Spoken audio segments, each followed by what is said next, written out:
Hello everybody and welcome back to my channel. Today I'm going to be reviewing and demoing this Les Paul Standard 50s gold top. So let's start off by breaking down the guitar. So Gibson over the years have made some very good guitars, especially in the 50s, and everyone knows that. So this is why it's been replicated and I fell in love with this particular model.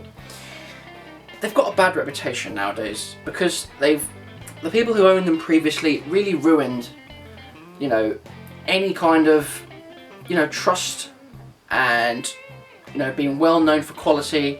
They lost that. They really threw that away, and the players now are looking at them and not buying Gibsons. Well, their bad reputation has stemmed from this particular part of the guitar. The headstock snaps have been a huge controversy among Gibson players, and it's been well known for years, but never has it been quite so apparent.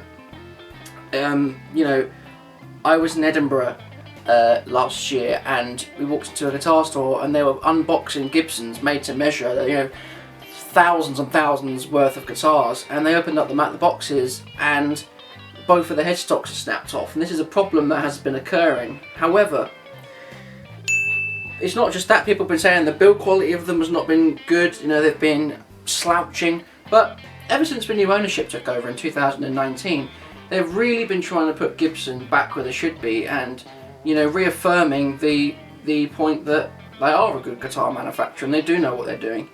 And so this is the Les Paul Standard 50s gold top. It's completely beautiful. I mean, I'm completely infatuated with the way it looks.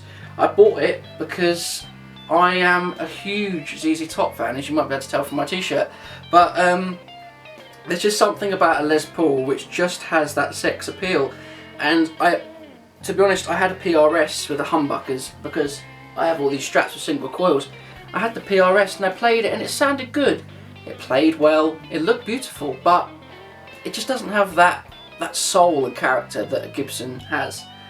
And the allure with owning one, and the players, your Jimmy Pages, your Billy Gibbons, your Slashes, it doesn't have, the PRS doesn't have that. It has Carlos Santana and that's it.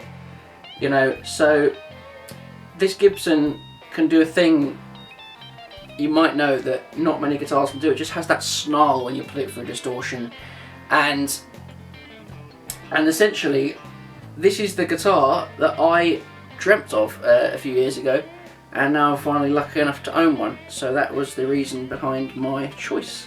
So I had two guitars to choose from Andertons, who I bought it from. Now they're quite good at showing you what you're getting and giving you a preview, because they have on their website, you can click on each individual guitar serial number and actually see in detail pictures and it being weighed, so you can choose the one that you want. It's not as essential to be in person in a guitar store now. You can see each individual one in depth online. It's brilliant.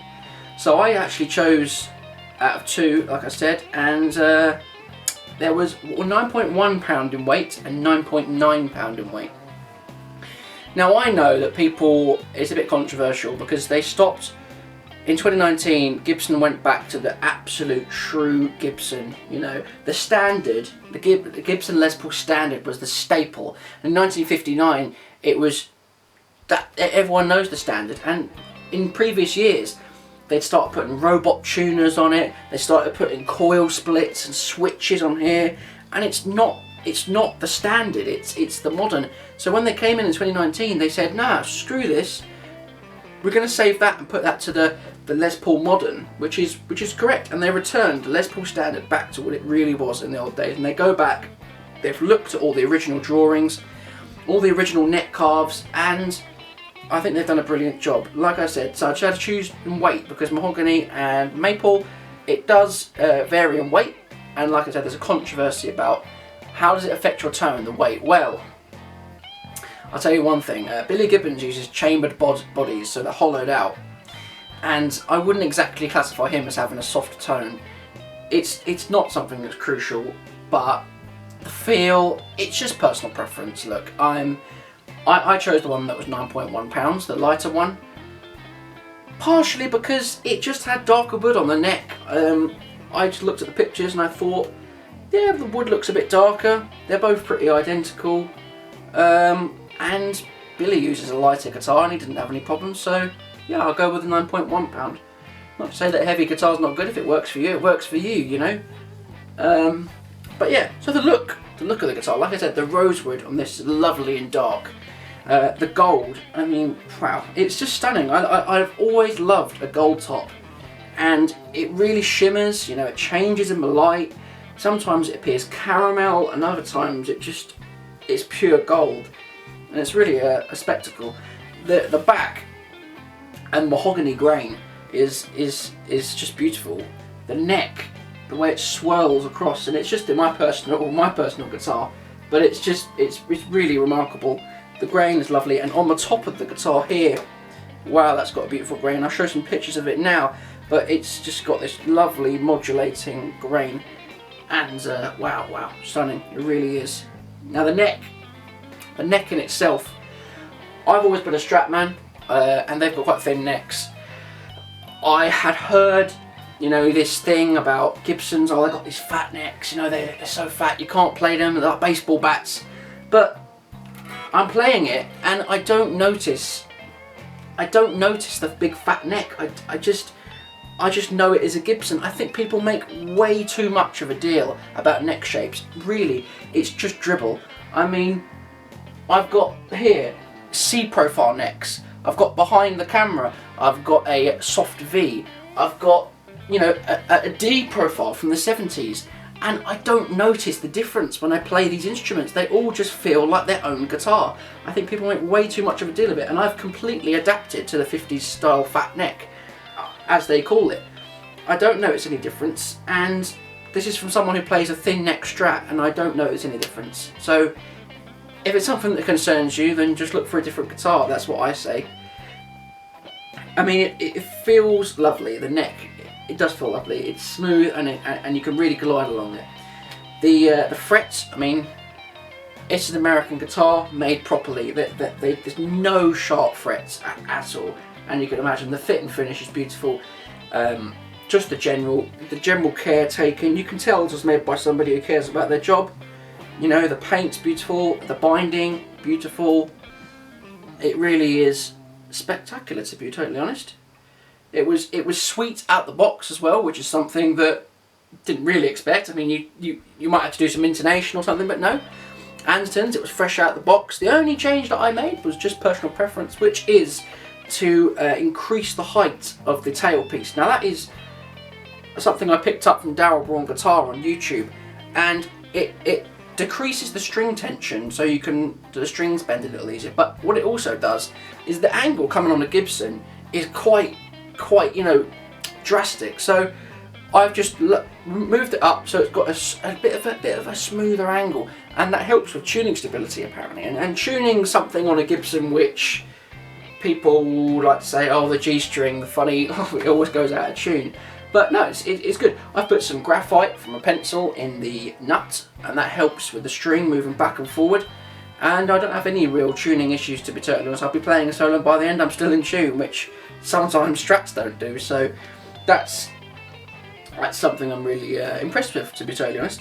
The pickups in this guitar are really nice. They're Burst Buckers 1 and 2. However, I am, as I said, a ZZ Top fan, so I'm going to be buying Seymour Duncan's Pearly Gates pickups, which is made from Billy Gibbons' guitar, because I want the authenticity. But do not be concerned about that. These pickups do sound brilliant. I just want the authenticity of what Billy actually uses. I wouldn't say it's necessary at all. These are very good pickups, and they're Gibson USA quality. Look, they're not Epiphone pickups. They're really good. So they've got the versatility, like I said, and yeah, I'm very pleased with them overall. The thing about a Gibson, the killer argument, the price. It hurts. It's when this guitar came out and Anderton's did a review video of it, it was around £1,900. Now it comes in at £2,399 sterling. Why is that? Well, the economy's horrendous, but that's my fault for buying a guitar in a horrendous climate.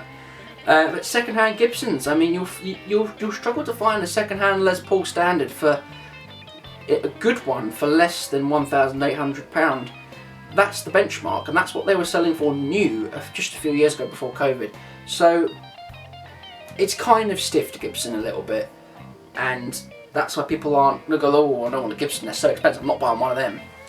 Well, I went for the finance option. I put down £1,000 and I'm going to pay off the rest because it's such a great option. Andertons, I'll give credit to Andertons, it's a brilliant idea. They do 9 months 0% finance, so I really consider that if you're looking at getting one because it just works so well, you know.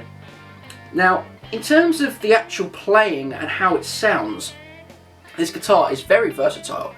As you may know, Les Paul wasn't just called Les Paul for any old reason. It was because it was named after Les Paul, the guitarist, and he was playing, you know, jazz blues kind of playing, and that's what the guitar was modelled to be like.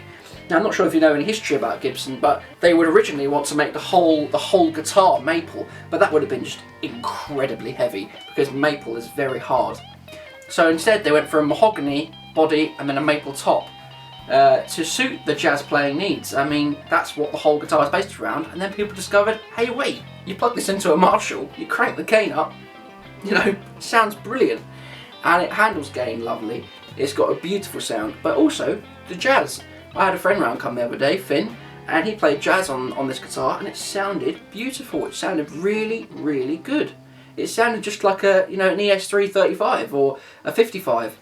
I was really impressed with that, and I think it's a very versatile guitar, and that's come from someone who played a Strat, which you can play anything on a Strat. So yeah, this is now the point where I'm going to give you some tones and stop talking. For my clean amp, I'm going to be using the Fender Hot Rod Deluxe, and for my dirty amp, I'm going to be using the Marshall Valvestate VS100.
the question is, would I recommend this guitar to you? And that answer is yes. If you can afford one, absolutely it's worth it. This guitar is one of my dream guitars, and I do not regret the purchase in any way, shape or form. It is a brilliant guitar and you'll thoroughly enjoy it. Thank you all very much for watching. I shall leave the link in the below for all the equipment I used in this video, and I'd like to say again thank you, and if you like, leave a like and subscribe and share the video if you fancy and you thought it was good. But thank you all and take care.